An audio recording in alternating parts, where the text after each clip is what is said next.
Shalom saudaraku, kasih karunia dan damai sejahtera dari Allah Bapa kita dan dari Tuhan Yesus Kristus menyertai kita.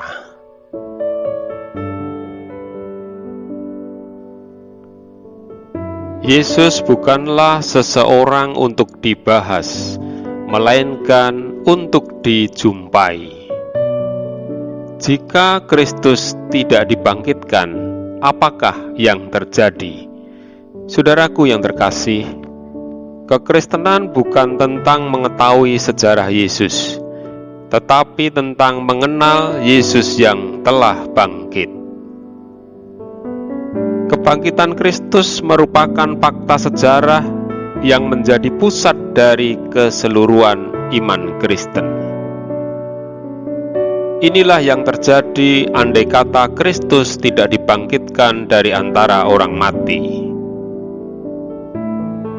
Andai kata Kristus tidak dibangkitkan, maka tidak ada kebangkitan orang mati, atau orang mati tidak akan dibangkitkan.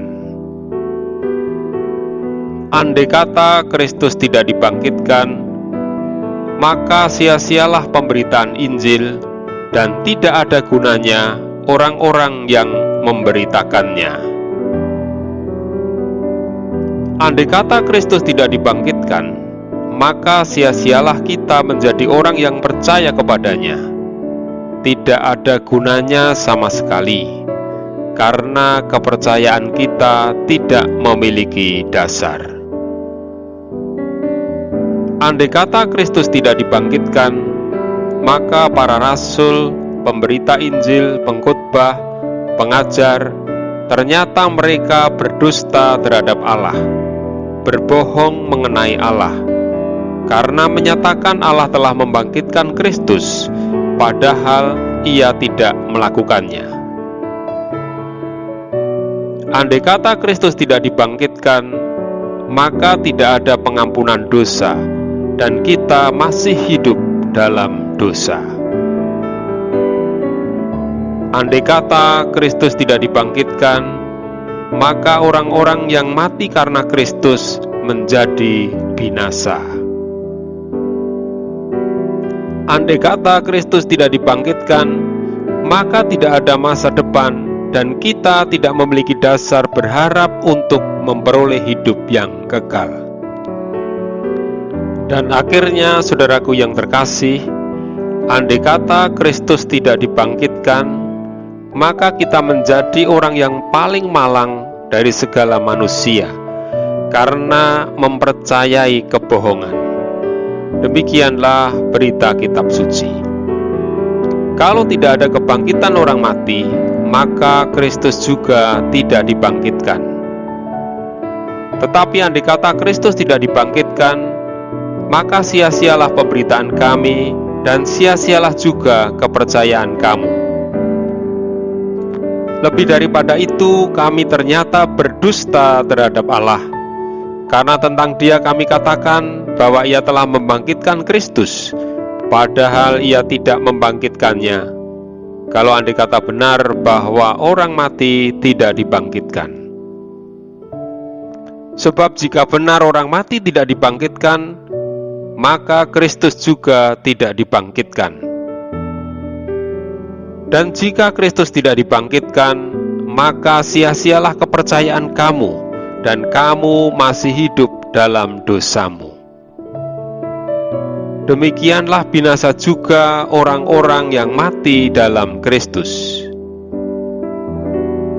Jikalau kita hanya dalam hidup ini saja menaruh pengharapan pada Kristus, maka kita adalah orang-orang yang paling malang dari segala manusia. Saudaraku yang terkasih, tetapi sesungguhnya fakta yang terjadi adalah Kristus telah dibangkitkan dari antara orang mati, seperti yang dinyatakan oleh kitab suci. Tetapi yang benar ialah bahwa Kristus telah dibangkitkan dari antara orang mati sebagai yang sulung dari orang-orang yang telah meninggal. Sebab sama seperti maut datang karena satu orang manusia, Demikian juga kebangkitan orang mati datang karena satu orang manusia. Saudaraku yang terkasih, karena Kristus telah dibangkitkan dari antara orang mati, maka dosa-dosa kita sudah diampuni. Hidup kita menjadi baru. Ada pengharapan yang nyata, dan kita memiliki jaminan kepastian keselamatan. Kita beriman bukan kepada tokoh yang hidup di masa lalu, tetapi kepada pribadi yang selalu hadir dalam sejarah kehidupan manusia sampai hari ini. Karena Kristus telah dibangkitkan dari antara orang mati, maka aku memiliki kekuatan untuk menghadapi segala situasi dalam hidup ini. Dan aku pun berani menatap masa depan dengan penuh keyakinan. Kasih karunia Tuhan Yesus Kristus dan kasih Allah dan persekutuan Roh Kudus menyertai kita sekalian. Amin.